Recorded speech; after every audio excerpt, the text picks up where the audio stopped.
We don't have holy men of God. The anointing you carry does not matter. The giftings you have no longer matter the moment your heart is corrupt, because the heart is the seal of divine approval. Me who is leading you here, if my heart becomes wrong, God can move to the person cleaning toilets and move it from me and go and start something else and migrate and leave this monument. The whole thing here will become a monument. God has no business with that man anymore. This is why in our world today, you see many people manifesting gifts, but you can't find the honor, the approval, the glory of God with them. And then you are wondering what went wrong. Giftings are important. They make room for you. I've taught you before. But if divine approval is not with you, you will carry reproach with your gift. This is why you see our generation today. People are hustling online every day for validation. A man claims he raises the dead. A man claims he hears God. But why are you so eager about validation? Because there's no honor. There's no dignity. There's no reverence. The fear of God is no longer with men. And so anybody can talk about anybody anyhow. But it was not so in the days of the fathers. When men had divine approval, the terror of God was their weapon. So you couldn't even talk against them. There was a holy fear that came upon you if you wanted to mention their name, because you know these men were holy men of God. But this is an era where we have gifted men of God, we have anointed men of God, but we don't have holy men of God. That's why you can talk about anybody anyhow. The fear of God is not there. Even the ones that come out and threatening people that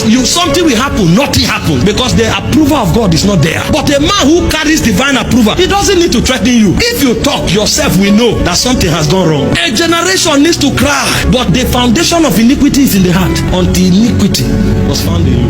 What is that arrow that is in your heart? There's an arrow there. There's an arrow of insecurity. There's an arrow of bitterness. There's an arrow of malice. There's an arrow of unforgiveness. There's an arrow of wickedness. You want people to fail. When people insult you, or when people are your enemies, when they fail, you are happy.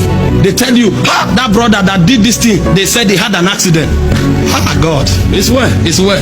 Meanwhile, there is joy springing out of your heart. That means your heart is a fountain of wickedness. Did you not read what Jesus said? He said, even your enemies, pray for them. It's not about your enemies, it's about your heart. He said, pray for them. By doing so, you heap a coal of fire on them. Because you may try to kill your enemy, and in the process, you kill yourself. I've been hurt many times. I wanted to attack. God said, you will corrupt your priesthood. It's a strategy of the devil. The reason he came to cause problem between the two of you is so that your gates can be open. You think you want to kill your enemy, you will kill that person, but your heart has opened. And when the devil enters that heart, he will exploit it for your lifetime. That's why you guard your heart. Many sicknesses come from the heart. Cancer, you see sickness that you don't know where they come from. It's the heart. If the heart is corrupt, death begins to come out of it. Death. You will see the help of God, you won't be able to access it. You will finish your race. You will think you have done a great work on earth. You will appear in eternity, you will be naked. Because they will tell you the energy that motivated that prayer was competition. You wanted to show every other prayer warrior that you were a stronger prayer warrior. They will tell you the energy that motivated that crusade is competition. You wanted to show people that you too, the ministry was working, and all the applause they gave you, that is your reward. So you spent your reward on earth. Meanwhile, the people that were never celebrated, seemingly never celebrated, they will become champions in eternity. And the problem with eternity is that everything there is forever and ever. Forever and ever. That's the challenge. That's why you got it here. This is where to work on your heart. You will not see the need to cry for God to touch your heart, except as you know how important the heart is before God.